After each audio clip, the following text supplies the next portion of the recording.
بسم اللہ الرحمن الرحیم۔ معزز خواتین و حضرات، جس طرح میں اس سے پہلے کئی دفعہ عرض کر چکا ہوں کہ زندگی ایک ڈگر پر کبھی نہیں چلتی۔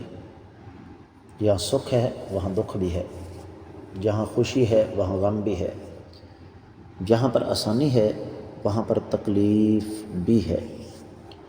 آج کے ہمارے حدیث کے سبق کا موضوع شدید تکلیف میں صبر کرنا، یہ اللہ والوں کی علامت ہے۔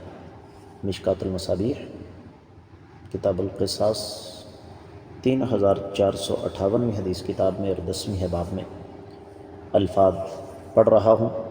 وعن جندب بن عبد اللہ قال قال رسول اللہ صلی اللہ علیہ وسلم كان في من كان قبلكم رجل به جرح فجزع فأخذ سكينا فحز بها يده فما رقى الدم حتى مات قال الله تعالى بادرني عبدي بنفسه فحرمت عليه الجنة متفق علیہ۔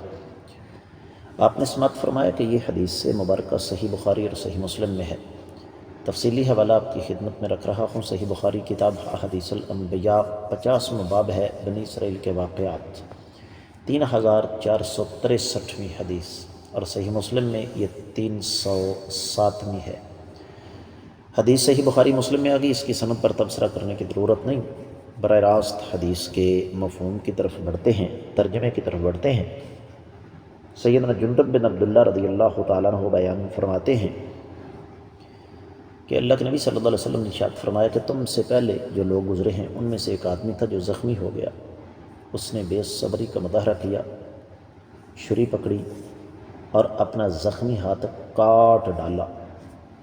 اس کا خون بہتا رہا یہاں تک کہ وہ فوت ہو گیا۔ رب کائنات نے فرمایا میرے بندے نے خود کو قتل کرنے میں مجھ سے جلدی کی، اس لیے میں نے اس پر جنت حرام کر دی ہے۔ معزز خواتین و حضرات، یہاں پر سب سے پہلی بات جو سمجھنے والی ہے وہ یہ کہ پرانے واقعات جب تک صحیح سند کے ساتھ ہم تک نہ پہنچے ہم ان کا اعتبار نہیں کر سکتے۔ آقا علیہ السلام نے پرانا واقعہ بیان کیا، یہ بات 100% بلکہ 1000% درست ثابت ہو گئی۔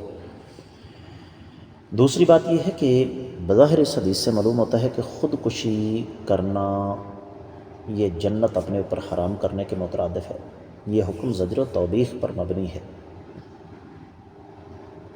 اس لیے یہ بات اچھے طریقے سے ذہن میں رکھیے کہ خودکشی کرنا سنگین جرم ضرور ہے اور اس کی سزا بڑی سخت ہے، لیکن یہ کہنا کہ خودکشی کرنے والا دائمی اور ابدی طور پر جہنمی ہے، یہ بات تمام تر دلائل کو جمع کرنے کے بعد سامنے آتی ہے کہ درست نہیں ہے۔ اور اس حدیث سے یہ بھی پتہ چلتا ہے کہ جو حقیقی اللہ والے ہیں وہ شدید سے شدید تکلیف میں بھی صبر کا دامن، استقامت کا دامن ہاتھ سے نہیں چھوڑتے۔ اللہ تعالیٰ کے کتنے نبی ہیں جن پر شدید قسم کی تکلیف، بیماریوں اور زخموں نے حملہ کیا، لیکن انہوں نے صبر کیا، اور یہ مثالیں ہمیں آج بھی مل سکتی ہیں۔ لہذا ہمیں اس حوالے سے خصوصی طور پر محتاط رہنا چاہیے کہ خودکشی حرام ہے، بلکہ ایسا کرنا یہ اللہ تعالیٰ کے فیصلے سے اختلاف ہے۔